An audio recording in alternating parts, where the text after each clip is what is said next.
forget how long ago it was, but you talked about there were a couple years when you were in the pros where your season got off to a slow start, but you guys ended up having successful seasons. And it's obvious here that these guys have turned it around.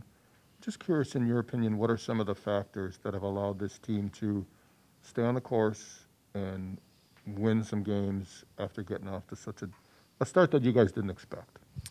I think when you struggle, I think you start to look inward if you do it the right way. And I think we had a lot of guys, coaches, players, I think humble themselves enough to just be like, all right, how do we win? Like, what's going on? What are the problems? How do we fix this?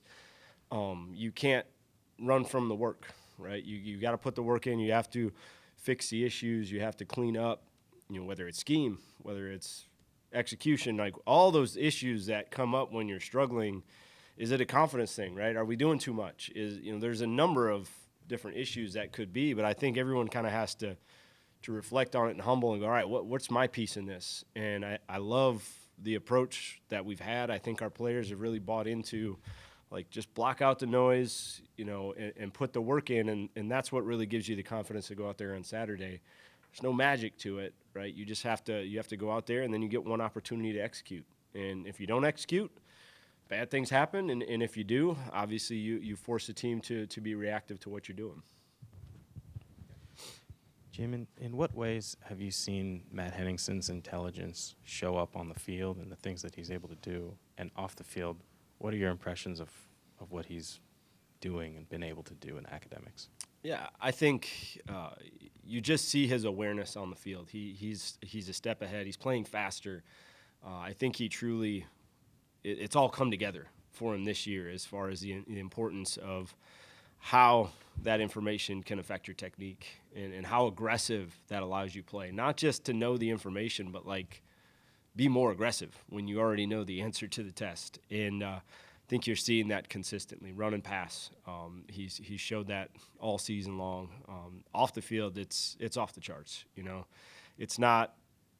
It's very rare that you have a guy that can be that focused and detailed on and off the field, and it really is impressive. He's intelligent. I feel like I got to shy away every time I talk to him. He's above my level. But I joked with him the other day. I go, the saying, right? If you're the smartest guy in the room, you're in the wrong room. I go, that sucks to be you. You're in the wrong room a lot. But it's impressive. He's a fun guy. He's great personality. He's great to have on the team. Minnesota's gone through so many different running backs. They've still continued to run the ball effectively. What is it about their offense that's enabled them to kind of keep up that ground attack even without the guys they are expected to carry the ball? I think number one, commitment. That's what they do, right? Their scheme, what they do with as far as their offensive linemen, how they block things. They have a true identity. They know who they are. They know what they're good at, and everything builds off of it. So that commitment to the run game helps them a ton. And their running backs, I think they are trained very well on what they're asked to do. And they're not always cute. They're going to get downhill. They're going to force you to tackle them. And then they have their little wrinkles to try to create a little bit of extra space when they need it. So I said commitment to the scheme, commitment to running the football and building your game plans around that. And I said, I think they are well coached in how they run the football. They're a load. It doesn't matter who's in there. You see the execution. So and they make you nervous, right? Anytime you see a team that is that committed to something, they have an identity. They know who they are. You got to go beat them at what they do best. They don't get spooked out of that. Yeah, what challenges did your defense face in the pass game against Nebraska, and are there any adjustments that you make this week heading into Minnesota? Yeah, very talented in the pass game. Quarterback played lights out. Tip of the cap to him. I thought he executed with ball placement and timing probably as good as he has all season. Their scheme, they forced you to get in a lot of man coverage situations. We weren't always clean. Tough to get them on the ground. We didn't do a very good job of contain at times. We didn't do a good job of adding on some of our pressures to either force the ball to get out of his hands or get him off the spot. And wasn't clean. The opportunities we had, I think we missed a few early, and then I think the next two times when we executed, we got a hit on the quarterback and an interception. So it's It's something that you got to be detailed. They did an amazing job, I thought, of eye candy and really making our guys a little bit hesitant. Whatever they did on the bye week, they executed very well in some things that were a little bit on the fringe of what they've done, or just different wrinkles to their plan. And it took our guys a little while to really just regain the confidence and go play fast. And luckily, the turnovers again. We created a couple big turnovers. We got a couple big stops in the red zone. Ended up being the difference in the game. Jim, your linebackers have rightfully earned a lot of attention, especially Leo and Jack and Nick as well. But what about Noah Burks? What has he given you this season as a guy who decided to come back and give it one more shot? I'm always proud for guys when they come back and you see the dedication to just improve. I know who I am as a player. I know where I need to get better. He's always been consistent, and I would say really from going back to spring ball and fall camp, you realize like he's playing at a higher level than he ever has. And it's always cool to see that when kind of that experience, that confidence comes together and they know, like, this is it. You lay it all out there on the line this year and you see what happens as far as a career in football goes after. But just the focus he's had, and he said you could tell early on in this process of coming back for his 6th year that he was going to elevate his game in every area. Jim, how helpful is it to have a veteran unit like your defense when you have a game like this with all the stakes, the division and the rivalry and all that? Yeah, you hope that experience just helps settle guys down, right? We've been in these moments. We've been in big games. We really put our backs against the wall early this year, and we've kind of had that mentality of win or go home, right, and backed into a corner. So I like the approach. I don't think our guys have to change. We feel like we've been here for the last 6-7 weeks of the season. So hopefully that experience helps them kind of keep the emotions at bay a little bit. It's a huge game. We know that. We put ourselves in a position to have the last regular season game be the biggest of the year.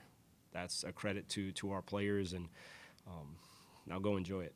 Have fun. We got to be the spoiler, got to go on the road and win a big game and get in the Big Ten championship. Jim, the Big Ten West sometimes gets a bad rap, but the metrics would suggest that it's kind of right there with the East and a lot of other divisions around the country. Did it feel more difficult this year? Did you think it was a little bit top to bottom better than most years? Yeah, I think there's a ton of balance in the West. A lot of teams playing well that on any day can beat you. So and going across different divisions out of conference and playing well. So I always got a ton of respect for the West and what our teams have accomplished over the years. But yeah, I definitely think the depth on this side is probably as good as it's been in a little while. So hopefully it takes a dip next year. We can stay up here, but a couple teams need to take a little dip.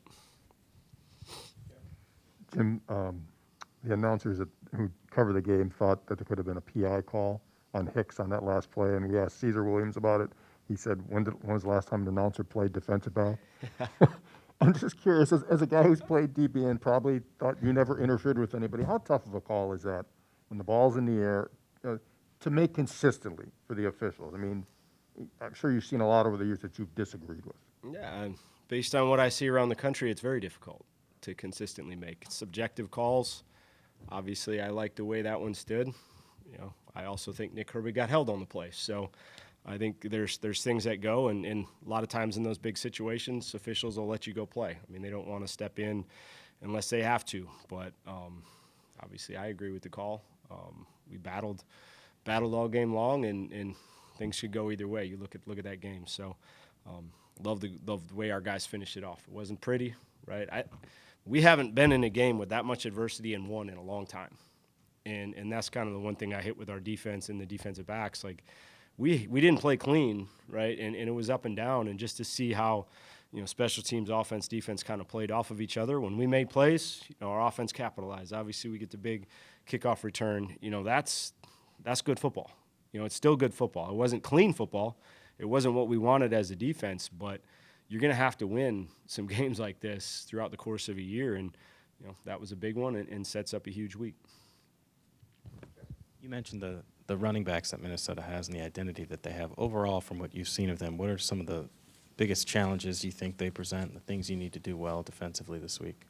Yeah, I think their scheme allows them to get on edges, right? There seems like there's a lot of tackles where you're on edges on these guys, and they're physical. They're downhill guys. They stick their foot in the ground and get vertical. That's the number one thing you see in the run game is the difficulty to kind of square these guys up and knock things back, stand it up. They do a really good job of just kind of bleeding you for extra yardage that way. So obviously we have to do a tremendous job of kind of changing the math, right? Changing the angles for these guys, getting them off their tracks. You know, that's always a huge piece of what you try to do against these guys. But yeah, they're talented. I really do think that they're securing the football, right? They're not having many turnovers. Quarterback is playing efficiently and getting the ball where it needs to, and I think their receivers help them. You know, they do a great job of winning kind of 50-50 balls and one-on-one situations, creating space for the quarterback.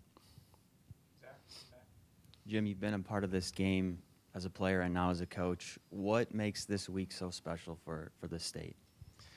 Yeah, I mean, it's a football state, right? And I think it's a state that has a lot of respect for tradition and for rivalries. So anytime you go with the length of this rivalry, what it means, right? I don't care who you are. If you've grown up in the state, you got memories of Wisconsin versus Minnesota, big game, big situation, championships on the line, right? So that's what I always thought growing up. Like, you just kind of knew there's certain games that mean a little bit more, and this rivalry was always one of those games every year where you're going to look, where is it? Where's the game at? When on the schedule? Usually late in the season, right? Hasn't always been last, but it was always a game as a player, as a fan, right? As an alumni, you said, when do we play Minnesota? Where's this game at? When do we play them? Jim, I know he's on the other side of the ball, but Jake Ferguson's been a big part of this team, you know, basically since he got in the lineup. Where have you seen him grow this season or add to his game that maybe he didn't have before? I think his focus for the longest time has just been to be complete, right? I think he came in more as a pass catcher that was willing to block, right? And then you're just seeing him become more and more complete. I think with his communication, you know, the consistency that he shows in the run game. We've always known what he can do in the pass game, and there's been times where, you know, years where he just didn't leave the field, right? And I think so what he's done with his body, right, to be able to handle that load, and then mentally just to continue to grow in all areas to kind of be that complete tight end. There's very few in college football, in NFL football, it seems like that you say, man, this guy is a true tight end. He can do it all for you. And I think that's been his focus really over the last couple of years is how do I just continue to improve in all areas and not be a one-dimensional player. And I think he's improved really every year, and that's a credit to him. Kind of back to the rivalry for a bit. I don't know if you ever thought about some of those games that you played in, but the 2003 game up there, their kicker made that game-winning field goal.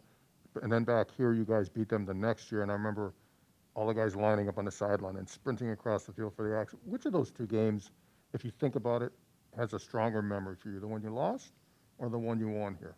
I don't remember 2003, so 2004 was a good one.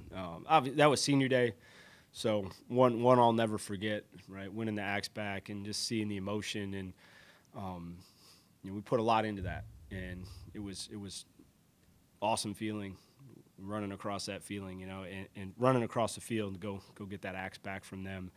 2003 was one that you'll never forget as well. You know, they played a great game. We couldn't get it done, and when you're standing on the sideline and you're watching an entire team run over in the emotions after kicking a game winner, you know, that makes you feel sick. So both of them experiences that you won't forget. One I don't think about, and the other one comes up a lot.